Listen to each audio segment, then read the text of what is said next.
என் பிரியமானவர்களே, உங்க அனைவருக்கும் கர்த்தர் நாமத்துக்கு ஸ்தோத்திரம். இந்த நேரத்துல மிக சுருக்கமாக நம்ம பார்க்க போற தலைப்பு என்னன்னா, பரிசேயர்கள் கெட்டவர்களா? இன்றைக்கு இந்த பரிசேயர்கள் என்ற ஒரு வார்த்தையை வைத்துதான் இன்றைக்கு அநேக கள்ள தீர்க்கதரிசிகள், கள்ள போதகர்கள், இந்த பரிசேயர்கள் அந்த ஒரு வார்த்தையை மேற்கோள் காட்டி, சபைனா ஒரு பரிசேயர் சபை மாதிரி இருக்கக்கூடாது. வாங்க, இந்த கள்ள தீர்க்கதரிசிகள், கள்ள போதகர்கள் என்ன சொல்லுவாங்கன்னா, முக்கியமா இந்த ஹைப்பர் கிரேஸ்ல இருக்கிறவங்க, அந்த சர்ச் என்ன சொல்லும்னா, நம்ம ஒரு பரிசேயர்கள் மாதிரி இருக்கக்கூடாது. கிருப கிருபன்னு. ஏன்னா இயேசு கிறிஸ்து எதிர்த்துட்டாராம். யார? பரிசேயர்களை எதிர்த்துட்டாராம். இயேசு கிறிஸ்துவுக்கு பரிசேயர்களை கண்டா பிடிக்காதுன்னு சொல்லி பல விளக்கங்களை கொடுத்து பிரெயின் வாஷ் பண்ணி. ஏன்னா இந்த ஜனங்கள்னா நீங்க பாத்தீங்கன்னா, இந்த ஹைப்பர் கிரேஸ்ல இருக்கிற அந்த ஜனங்கள் கொஞ்சம் அவங்கள சர்வே பண்ணி பாத்தீங்கன்னா யாருன்னா, ஏதோ ஒரு சபையில இருந்து அவங்க விலக்கப்பட்டிருப்பாங்க, பாதிக்கப்பட்டிருப்பாங்க, சபையில இருந்து வெளியாயிருப்பாங்க. இப்போ அவங்க சபையை விட்டு வெளியாகி வேற சர்ச்சை தேடுவாங்க. பட் எந்த சர்ச்சும் பெர்ஃபெக்ட் கிடையாது. எல்லா சர்ச்சிலும் நிறைவுகள் குறைவுகள் இருக்கு. ஆனா நார்மலா நான் சொல்லணும்னா, ஒரு சர்ச்லனா ஒரு ரூல்ஸ் இருக்கணும், ஒரு சிஸ்டம் இருக்கணும். அந்த சர்ச்சோடைய போதகர் எப்படி இருக்கணும்னாக்கா, பாவத்தை குறித்து பேசணும், மனம் திரும்புதல் குறித்து பேசணும். அதுதான் ரொம்ப முக்கியம். சோ நம்ம போற சபையும் ஆஹ் அ- அது போல சபைக்கு தான் நம்ம போகணுமே தவிர, பாவத்திலே இருக்கலாம், பாவத்திலே ஊறலாம். ஐயோ, தொட்டீர் பழக்கம் சுடுகாடு மட்டுமுங்க, மாறவே முடியாதுங்க.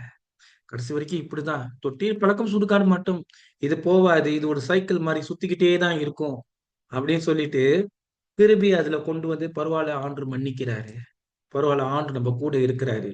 ஏன்னா ஆண்டு அன்னைக்கு பரிசேயர்களை எதிர்த்துட்டாரு, பரிசேயர்களோட நியாயப்பிரமாணம் ஆண்டுக்கு அறவே பிடிக்கல சொல்லி பல விளக்கங்களை கொடுத்து குருடர்களாக குருடர்களாக மாற்றி விட்டாங்க. சோ இந்த பரிசேயர்களோட இந்த வார்த்தை, இவர்கள் யாரு என்று நீங்க தெரிந்து கொண்டாதான் உங்களுக்கு புரியும். நாம எப்படியாப்பட்ட உபதேசத்துல நம்ம இருக்கணும், எப்படி நம்ம ஆவிக்குரிய வாழ்க்கையில நம்ம ஆரோக்கியமா இருக்கணும்னு சொல்லி நமக்கு தெரியும். ஓகே, பரிசியர்கள். ஒரு சில பேர் சொல்லுவாங்க, கிரேக்க சாம்ராஜ்யத்துல பல கலாச்சாரங்கள் வந்தது, அங்கே இருந்தா பரிசியர்கள் அவங்க எல்லாருமே அதை ஃபார்ம் பண்ணாங்க, டெவலப் ஆனாங்க. ஏன்னா நியாயப்பிரமாணத்தை காப்பாத்துறதுக்கு, பிகாஸ் பாலிடிக்ஸோட இன்ஃபுளுன்ஸ்னாலையும் அப்புறம் பல கலாச்சாரத்தின் பாவங்கள்னாலையும் இந்த நியாயப்பிரமாணம் அழிஞ்சிடக்கூடாதுன்னு சொல்லி அவங்க அதை தற்காக்கணும்னு சொல்லி ஒரு சில பேர்த்தோட கருத்து. உண்மைதான், நான் இல்லைன்னு சொல்லல. பட் நம்ம அந்த வேருக்கு போகணும். எங்க போனா அந்த வேருக்கு. பரிசேயர்கள் யார்? அவருக்கு எங்கேருந்து தோன்றினார்கள்? அங்க அந்த பரிசேயர்கள் தோன்றினார்களே, அது எது முக்கியத்துவமா இருந்தது என்ற அந்த முக்கியத்துவத்தை பார்க்கணும். யாக்கோப்பு. யாக்கோபுக்கு தெரியும். யாக்கோப்புக்கு மொத்தம் 13 பிள்ளைங்க. ரொம்ப இடத்துல சொல்லுவாங்க யாக்கோப்புக்கு 12 பிள்ளைங்க, 12 பிள்ளைங்க, 12 பிள்ளைங்கன்னு. கடைசி வரைக்கும் 12 பிள்ளைங்களாவே ஆக்கிட்டாங்க. இல்ல, யாக்கோப்புக்கு மொத்தம் 13 பிள்ளைங்க. 13 பிள்ளைங்கள, 12 பிள்ளைகள் ஆண்கள், அவர் 13வது யாரு? பெண்ணு. இது என்னைக்குமே நீங்க ஞாபகம் வச்சுக்கங்க. யாக்கோப்புக்கு மொத்தம் 13 பிள்ளைகள். அந்த பெண் பிள்ளை பேரு டீனா. சோ நம்ம இப்ப அந்த டினாவை பத்தி பேசல, அந்த பெண் பிள்ளையை பத்தி பேசல. நம்ம இந்த ஆண் வாரிசுகளை குறித்து பேச போறோம், இந்த 12 பிள்ளைகளை குறித்து. இந்த 12 பிள்ளைகள் தான் எதிர்கால இஸ்ரவேலர்கள். இவர்கள் தான் இஸ்ரேலா ஆக போறாங்க. ஆண்டவர் அவரு தேர்ந்தெடுத்து இந்த சந்ததிகள், இந்த 12 கோத்திரங்களுக்குள்ள இருக்கிற அந்த ஜெனரேஷன், அந்த சந்ததிகளை தான் ஆண்டு வேறு பிரித்து அவர் பயன்படுத்த போறார். ஏன்னா இவர்கள் எல்லாமே கர்த்தருடைய ஜனம். ஓகே, இப்போ மோசையின் காலகட்டம், மோசையின் காலகட்டமும் யாக்கோப்புடைய காலகட்டமும் நம்ம ஞாபகம் வைத்துக்கணும். யாக்கோப் என்ன செய்யறாரு? 12 பிள்ளைங்களை ஆசீர்வதிக்கிறார். லேவி சாபத்தை வாங்கிக்கிறான், சபித்து அனுப்புறாரு. ஏன்னா அவங்க அப்பாவுக்கு கெட்ட பேரை உண்டு பண்ணிட்டான். ஏன்னா லேவி ஒரு கோபக்காரன், மண்டக்கிற்கு பிடிச்சவன். அவன் ஆத்திரப்பட்டான், அவன் என்ன வேணா செய்வான், கொலை பண்ண கூட தயங்க மாட்டான், ஒரு ரஃப்பானவன். லேவி கோத்திரமே நீங்க பாத்தீங்கன்னா, லேவியோட ஜெனரேஷனே நீங்க பாத்தீங்கன்னா ரஃப்பான ஒரு ஜெனரேஷன். எதுல இருந்து? ஆதா சாரி ஆஹ் யாக்கோப்பு காலத்திலிருந்து, யாக்கோப்பிலிருந்து மோசே, மோசே வர ரஃப்பா இருந்தவனுங்க. ஆனா மோசையோட காலத்துல அப்படியே மாறுதுங்க, தலைகீழ மாறுது. இதை ஏன் நான் சொல்றேன்னா, இது நீங்க அப்பதான் பரிசேயர்கள் யாருன்னு உங்களால புரிந்து கொள்ள முடியும். அவ்வளவு ரஃப்பா இருந்தவங்க, கொலைகாரரா இருந்தவங்க, ரொம்ப ரூட்டா நடந்துகிட்டவங்க எல்லாம், அந்த கோத்திரம் எல்லாமே ரொம்ப ரூட்டான ஒரு கோத்திரம். ஆனா அது அப்படியே சேஞ்ச் ஆகுது. எப்படி ஆகுறாங்கன்னா, பக்தி உள்ளவங்களா மாறுறாங்க, சாந்தமா மாறுறாங்க, கர்த்தருக்காக செயல்படக்கூடிய வைராக்கியம் உள்ளவங்களா மாறுறாங்க. கோபம் இல்ல, ஆத்திரம் இல்ல, கடவுளுக்காகவே செயல்படணும்னு சொல்லி. மோசையும் லேவிதான், ஆரோனும் லேவிதான். இந்த லேவியர்களை பாத்தீங்கன்னா, இவங்க எல்லோருமே ஆசாரித்துவமா மாறினாங்க, ஆசாரியர்களா இருந்தாங்க. அப்போ அவங்க எந்த அளவுக்கு அவங்க ஆண்டருக்கு ஒப்பு கொடுத்திருப்பாங்க. அப்ப நீங்க பாருங்க, யாக்கோபுடைய காலகட்டத்துல யாக்கோப் என்ன செய்யறார்? லேவியை சபிக்கிறார். இது அப்படியே ரிவர்ஸா போகுது. மோசஸ் என்ன செய்யறாரு? லேவியோடைய சந்ததியை ஆசீர்வதிக்கிறார். அப்ப லேவியோட சந்ததி எப்படி உருவம் எடுக்குது? ஒரு ஆசாரியர்களாக உருவம் எடுக்கிறாங்க. அப்ப அந்த லேவியோட சந்ததி நீங்க பாத்தீங்கன்னா வைராக்கியம் உள்ள ஒரு சந்ததி. இஸ்ரேல் ஜனங்கள் வண்ணாந்திரத்துக்கு போகும்போது அவர்கள் எல்லோருமே ஆண்டுடைய வார்த்தைகளை கேட்டார்கள்.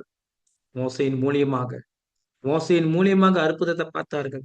ஆனா அதுல வைராக்கியமா இருந்து லேவி சந்ததிகள். ஏனென்றால் இவர்கள் என்ன செய்யறாங்க?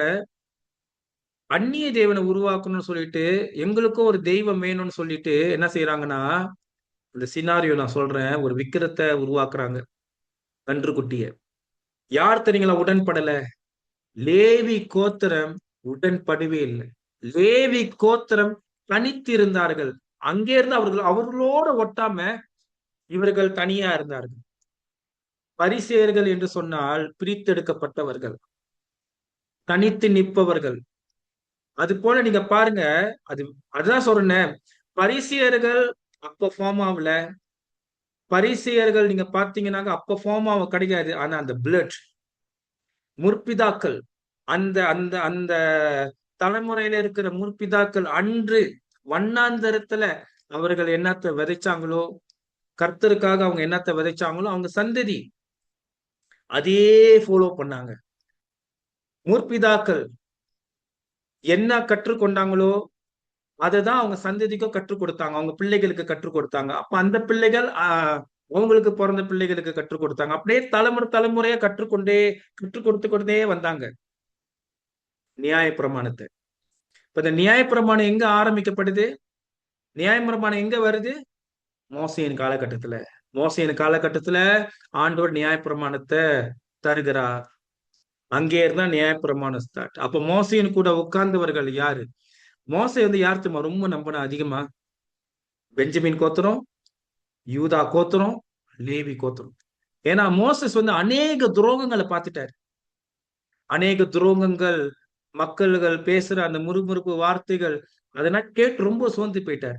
ஆனா அந்த நேரத்துல, அந்த காலகட்டத்துல மோசஸுக்கு நம்பிக்கையா இருந்தவங்க, பலமா இருந்தவங்க, உற்சாகத்தை கொடுத்தவங்க யாருன்னா, மோசஸ் கூட இருந்தவங்க லேவி கோத்திரம், பெஞ்சமின் கோத்திரம், யூதா கோத்திரம். ஏன்னா யூதா கோத்திரம் எது இருந்தாலும் அவங்கதான் முன்னுக்கு செல்வாங்க.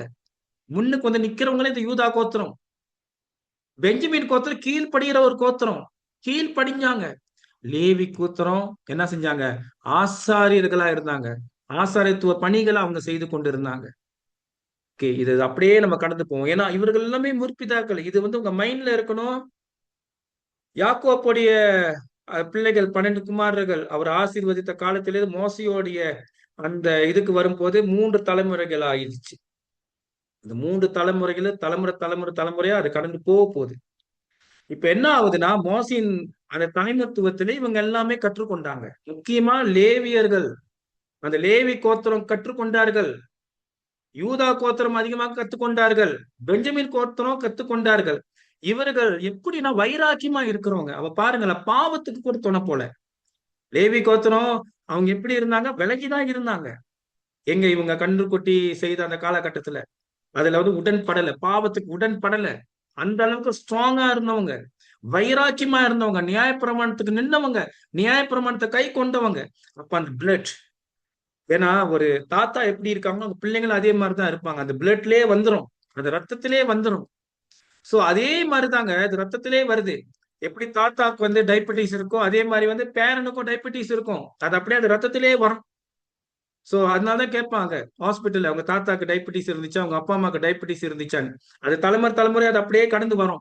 அது மாதிரிதாங்க இவங்களுக்குள்ள தலைமுறை தலைமுறை கடந்து வந்தது என்னன்னா, நியாய பிரமாணத்தை கை கொண்டாங்க. இவங்க நியாய பிரமாணத்தை எப்படி கை கொண்டாங்கன்னாக்கா, படிக்கிறதுல எழுதுறதுல மட்டும் இல்லைங்க, மனசுக்குள்ள பதிவு செஞ்சாங்க. அது குழந்தைங்களுக்கும் போதிச்சாங்க. இப்படி இருக்கும் பொழுது நேசர் ஆட்சியில வந்து சோலமனுடைய ஆலயத்தை இடிச்சு தரமட்டமா ஆக்குறாங்க, எரிச்சு போடுறாங்க. அங்க இருக்கிற பொருட்கள், தங்கங்கள், வைரங்கள் எல்லாத்தையும் சூறையாடிட்டு போறாங்க. சூறையாடிட்டு போறது மட்டும் இல்லாம அந்த காலத்துல எங்க இஸ்ரேல் ரெண்டு ராஜ்யமா ஆச்சு. ஒண்ணு தெற்கு ராஜ்யம். அந்த தெற்கு ராஜ்யம் தான் யூதா, யூதா ராஜ்யம். ஓகே. இந்த தெற்கு ராஜ்யம், இந்த இஸ்ரேல் ரெண்டா போனுச்சுல, இந்த தெற்கு ராஜ்யத்துல யார் யாருன்னா இருக்கிறாங்கன்னா வசிக்கிறாங்கன்னாக்கா, பெஞ்சமின் கோத்திரம் வசிக்கிறாங்க தெற்கு ராஜ்யத்துல. அப்புறம் யூதா கோத்திரம் வசிக்கிறாங்க. பிற்பாடு லேவியர்கள் சிறு கூட்டமா இருக்கிறாங்க. ஏன்னா லேவியர்கள் அப்பொழுது அந்த காலகட்டத்திலேயே வந்து பல இடத்துல அவங்க போயிட்டாங்க, எல்லாமே மேல போயிட்டாங்க. கீழே நீங்க இந்த இந்த யூதா இந்த இந்த ராஜ்யத்தை பாத்தீங்கன்னாக்கா, இந்த இஸ்ரேல் இந்த தெற்கு ராஜ்யத்துல பாத்தீங்கன்னாக்கா 3 கோத்திரங்கள் மட்டும்தான் இருந்தது. லேவி கோத்திரம் சிறு கோத்திரம், அவர்கள் சின்ன கூட்டமா இருந்தாங்க. பெஞ்சமின் கோத்திரம், பிற்பாடு யூதா, இவங்க 3 பேர் இருந்தாங்க. அப்போ நேசரு இவங்களை கொண்டு போய் சிறையில அடைக்கும் போது, அப்ப அவங்களுக்கு ஆலயம் இல்ல, எதுவுமே இல்ல, நியாயப்பிரமாணம் எதுவுமே இல்ல. ஆனா இவங்க யாருன்னா முற்பிதாக்கள், மோசேயின் காலகட்டத்துல, அந்த டைம்ல மோசேயின் காலகட்டத்துல அமர்ந்திருந்த அந்த முற்பிதாக்கள், அவங்க என்ன கற்றுக்கொண்டாங்களோ அவங்க பிள்ளைகளுக்கு கற்றுக் கொடுத்தாங்க, அந்த பிள்ளைங்க அந்த பிள்ளைகளுக்கு கற்றுக் கொடுத்தாங்க. அப்படியே தலைமுறை தலைமுறையா வர இவங்களுக்கும் அந்த இருதயத்துல பதிவாகி விட்டது. புரியுதுங்களா? அப்ப இவங்களும் என்ன செய்யறாங்க, இந்த சிறைச்சாலைக்குள்ளே நியாய பிரமாணத்துக்காக நிக்கிறாங்க. அங்க ஒண்ணுமே இல்ல, நியாய பிரமாணம் இல்ல, ஒரு புஸ்தகம் இல்ல, எதுவுமே இல்ல, ஆலயம் கூட இல்ல. ஆனா அவங்க இருந்த இடத்துல அவங்க என்ன செஞ்சாங்க, ஆண்டவரை துதிக்க ஆரம்பிச்சாங்க, பைபிள் ஸ்டடி பண்ண ஆரம்பிச்சாங்க. அவங்களுக்குள்ளே அவங்க தேர்ந்தெடுத்துக்கிட்டாங்க. Okay, okay, okay. நீங்க பாக்குறதுக்கு உங்களுக்கு எல்லாமே, உங்களுக்கு எல்லா விஷயமும் தெரியுது. ஓகே, நீங்க நல்ல போதகரா இருக்கீங்க, நீங்க நல்ல ரபியா இருக்கிறீங்க, ஓகே, நீங்க நல்ல வேத பாதகரா இருக்கீங்க, நீங்க கற்றுக் கொடுங்க. ஓகே, அப்படியே ஒவ்வொரு கோத்திரத்திலையும் அவங்க சூஸ் பண்ணி எடுத்திருப்பாங்க. சோ இந்த பரிசியர் என்ற ஒரு வார்த்தை, அது எப்போ இருக்கு தெரியுங்களா? பரிசியர் பேரை மறந்துருங்க, ஆனா அந்த பிளட்டை பாருங்க, அந்த அந்த ரத்தத்தை பாருங்க. அந்த ரத்தத்திலேருந்து வந்த அந்த அந்த வந்த அந்த குழந்தைகள், அந்த பிள்ளைகள், அந்த வம்சா வழியில வந்து பாருங்க, அந்த வம்சா வழியிலேயே அந்த நியாயப்பிரமாணம் அவங்களுக்குள்ளேயே பதிவாயிருச்சு, அவங்க சிந்தனையிலேயே பதிவாயிருச்சு. ஏன்னா எதை விட்டாலும் இதை விடக்கூடாது. ஏன்னா பாபிலோன்ல நீங்க பாத்தீங்கன்னாக்கா, அங்கேயே வந்து அங்க இருக்கிற கலாச்சாரங்களும் அங்க நுழைய, அங்கேயும் யூதர்கள் பாதிக்கப்பட்டிருக்கிறார்கள். வேற வேற கலாச்சாரத்துல, கலப்பு திருமணத்துல, பல காரியங்கள்ல அங்கேயும் மாட்டிக்கொண்டிருந்தார்கள். ஆனா அப்படியாப்பட்டவர்களை சீரமைக்க, மாற்ற என்ன நடக்குது, நேசரோட ஆட்சிக்கு பிற்பாடு வேற ஒரு ராஜா வரும்போது அந்த நேரத்துல அந்த ராஜா விடுவிக்கிறார், போங்க போய் ஆலயத்தை கட்டுங்க. அப்போ அந்த நேரத்துல அவங்க ஆலயத்தை கட்டுனாங்க, பல பிரச்சனைகள் வந்தது. அந்த சூழ்நிலை நீங்க பாத்தீங்கன்னாக்க, எஸ்ரா, எஸ்ரா வந்து மிகப்பெரிய ஒரு ரோல். எஸ்ரா என்ன பண்றாரு, எந்தெந்த யூதர்கள் எல்லாம் சீர்கெட்டு போயிருக்கிறாங்களோ அவங்கள கூப்பிட்டு வச்சு அவங்கள சரி பண்ணி, அவங்கள சீர்திருத்தம் பண்ணி, நியாய பிரமாணத்தை போதித்து, கிளியரா போதித்து, அவங்க எல்லாரும் என்ன செஞ்சாங்க, மனம் திரும்பி எது எதெல்லாம் தேவையில்லாத காரியம் அவங்களுக்குள்ள இருந்துச்சோ, எந்தெந்த கலாச்சாரங்கள் தேவையில்லாத கலாச்சாரங்கள் இருந்துச்சோ எல்லாத்தையும் வெட்டி எறிஞ்சாங்க. அந்த இடத்துல எஸ்ரா வந்துட்டு ஒரு ஃபில்டர் பண்றாரு. தேவையில்லாத காரியத்தை வெட்டி போட்டாங்க, தேவையில்லாத உறவுகளை வெட்டி போட்டாங்க. கள்ள உறவுகள், கள்ள காதல்கள், அப்புறம் அந்நிய பெண்களை அவங்க வந்து கல்யாணம் பண்ணி இருந்தாங்களே, அந்த அந்நிய பெண்கள், இந்த இது கூட வேணாம், இந்த பெண்களோட இருந்தா நான் விக்கிறதுலதான் இருப்பேன்னு சொல்லி எல்லாத்தையும் வெட்டி தூக்கி போடுறாங்க. எஸ்ரா மூலியமா ஒரு சீர்திருத்தம் நடந்தது. அப்ப பாருங்க, அப்புறம் காலங்கள் கடக்க கடக்க, ராஜ்யங்கள் கடக்க கடக்க, கிரேக்க ராஜ்யம் ஆண்ட பொழுது அந்த கிரேக்க ராஜ்யத்துல பல கலாச்சாரங்கள் உள்ளுக்கு நுழையும் பொழுதுதான் இந்த பரிசேயர்களோட இது வந்து ஃபார்ம் ஆகுது. எப்படி ஃபார்ம் ஆகுதுன்னா, இந்த யூதர்கள் இல்ல நம்ம எதை விட்டா நம்ம நியாயப்பிரமாணத்தை விட்டு கொடுக்க கூடாது, இவங்க எல்லோருமே வந்துட்டு அந்த சட்டத்தை வந்து கடைப்பிடிக்கணும், ஆண்டவருக்கு உண்மையா இருக்கணும், இவங்க எல்லாமே வந்து இப்படி வாழக்கூடாது, இவங்களை எடுக்கேட் பண்ணணும், அப்படியே வந்ததுதாங்க. அது அப்படியே மாறி மாறி மாறி நியாயப்பிரமாணத்தை போதிக்கிறேன்னு சொல்லிவிட்டு என்ன ஆயிடுச்சுன்னா, அவங்க அவங்களுடைய ரூல்ஸ், சொந்த சொந்த ரூல்ஸ் எல்லாத்தையும் உள்ளுக்கு நுழைச்சிட்டாங்க. அவங்க சொந்த சொந்த ரூல்ஸ் நுழைச்சதுக்கும் பல காரணங்கள் இருக்கும். அந்த காலகட்டத்துல மேபி அவங்க கை கழுவாம சாப்பிட்டுருக்கலாம், சுத்தம் இல்லாம இருக்கலாம், காலை கழுவாம வீட்டுக்குள்ள போலாம். ஸோ இந்த மாதிரியான காரியங்கள் எல்லாமே இருக்கலாம். இப்போ இவங்க அந்த ரூல்ஸ் கொண்டுட்டு வர என்ன நடக்குதுன்னா, இவங்க எல்லாமே அதுதான் சொல்றேன், அந்த நியாயப்பிரமாணம் ஆண்டு கொடுத்த நியாயப்பிரமாணத்தை அவங்க என்ன பண்ண அடிக்கிட்டு வேற மாதிரி அடுக்கிக்கிட்டே போயிட்டாங்க. எப்படின்னா, மனுஷர்கள் டெய்லி அந்த ரொட்டீன், நம்ம காலையில ஏஞ்சி என்ன செய்வோம், பல்லு வளர்ப்போம், அப்புறம் குளிப்போம், அப்புறம் நம்ம சட்டை போடுவோம், யூனிஃபார்ம் போடுவோம், யூனிஃபார்ம் போட்டு நம்ம வேலைக்கு போவோம், வேலை முடிச்ச உடனே அதுக்கப்புறம் நம்ம என்ன செய்வோம், நம்ம லஞ்சு சாப்பிடுவோம், அதுக்கப்புறம் நம்ம வேலைக்கு வருவோம், வெளியாக முடிஞ்ச உடனே சாப்பிடுவோம், வீட்டுல பேசுவோம், அப்புறம் படுப்போம். இது டெய்லி ரொட்டீன் தானே. சோ இந்த ரொட்டீன்ல இப்படிதான் இருக்கணும், இப்படிதான் வாழணும், இந்த நாள்ல சாப்பிடக்கூடாது, ஞாயிற்றுக்கிழமை, அதாவது ஓய்வு நாள்ல சாப்பிடக்கூடாது, சாரி ஞாயிற்றுக்கிழமை சொல்லிட்டேன், ஓய்வு நாள்ல சாப்பிடக்கூடாது சொல்லி அவங்க இந்த மாதிரியான சட்டத்திட்டங்களை அடுக்கிக்கிட்டே போனாங்க. கிட்டத்தட்ட என்ன ஆயிடுச்சுன்னா, அவங்க சட்டத்திட்டங்களை அடுக்கிக்கிட்டே போகும்போது ஆண்டவரை மறந்துட்டாங்க. அப்போ இவங்க எப்படி மாறிட்டாங்கனாக, ஒரு கடவுளை போல அவங்க மாறிட்டாங்க. அவங்க கடவுளை போல செயல்பட்டாங்க. எப்படின்னா, அவங்க ஜெபம் பண்ணும்போது கூட மத்தவங்கள கம்பேர் பண்ணி ஜெபம் பண்றது, நான் அவன மாதிரி இல்ல, இவன மாதிரி இல்ல. சோ இயேசு கிறிஸ்து வந்ததுக்கு காரணம் அதாவது அந்த நியாயப்பிரமாணத்தை நிறைவேற்றதான், அழிக்க வரல. இப்போ இந்த பரிசேயர்களுக்குள்ள இருந்த ஒரு காரியமும் நல்ல காரியம்தான். அவங்களுக்குள்ள நல்ல விஷயங்கள் இருந்தது. ஆனா இயேசு கிறிஸ்து எதை சுட்டி காட்டினாரு தெரியுங்களா? மாயக்காரன், நீ இப்படி இப்படி நான் ஜெபம் பண்ற, இப்படி இப்படி நான் இருக்கிறேன்னு சொல்லிட்டு அவரு ஒரு கொரெக்ஷன் பண்றாரு. அப்போ ஒரு பரிசேயர் வந்து நோட் பண்ணிட்டானுங்க, கை கழுவாம சாப்பிடுறது. எப்படி கை கழுவாம சாப்பிட முடியும் சொன்ன போதுதான் இயேசு கிறிஸ்து என்ன சொன்னாரு? போய் உன் இருதயத்தை கழுவு, இருதயத்தை சுத்தம் பண்ணுன்றாரு. அப்போ மேட்ரு என்னன்னாக்கா, எல்லோருடைய இருதயம் வந்துட்டு திருக்குள்ளதும் மகா கேடு உள்ளதுமா இருந்தது பரிசேயர்களுக்கு. அவங்க நியாயப்பிரமாணத்தை கை கொள்றன்னு சொல்லி ரொம்ப ஹைப்பரா போயிட்டாங்க. எப்படி கிரேஸ் வந்து ஹைப்பரா போக ஆரம்பிச்சாங்களோ, grace grace grace grace grace grace grace grace, தண்ணி அடிச்சா தப்பு இல்ல, ஓ கிரேஸ் கிரேஸ் கிரேஸ் கிரேஸ், ஓ இது செஞ்சா தப்பு இல்ல, ஓ கிரேஸ் கிரேஸ் கிரேஸ் கிரேஸ், திருடனா தப்பு இல்ல, ஓ இதெல்லாம் தொட்டிரு பழக்கம், சுடுகாடு மட்டும், இது நான் வந்து முந்திலேன்னு எனக்கு இப்படியே வந்துகிட்டே தான் இருக்கு, சைக்கிளாவே வந்துகிட்டே தான் இருக்கு, பரவாயில்ல பரவாயில்ல பரவாயில்ல, கிருப கிருப. அந்த மாதிரி இவங்க என்ன ஆயிட்டாங்கன்னா, ஓவர் ஹைப்பர் ஆயிட்டாங்க. இதுல லால, நியாய பிரமாணத்துல. அததான் இயேசு கிறிஸ்து குறைக்கிறார். உன் இருதயத்தை நீ சரி பண்ணு. இவங்க பரிசீலக வாழ்க்கையில நீங்க பாத்தீங்கன்னாக்கா, நான் என்ன நம்புறேன்னாக்கா, மேபி ஏன்னா அந்த யூதா ராஜ்யம் வந்து கைப்பற்றின பொழுது, நெபுக்கத்நேசர் அந்த நேரத்துல கைப்பற்றி கொண்டு போகும் பொழுது யார் இருந்தா? லேவி கோத்திரம், யூதா கோத்திரம், பெஞ்சமின் கோத்திரம்.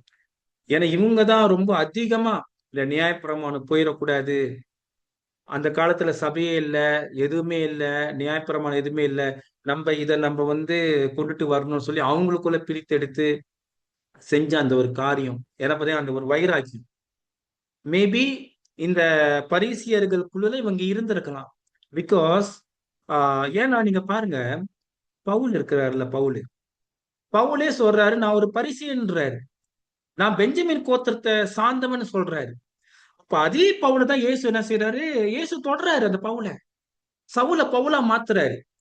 அப்ப பாருங்க, இயேசு கிறிஸ்துவுக்கு எவ்வளவு அன்பு இருக்கணும் பரிசியர்கள் மீது.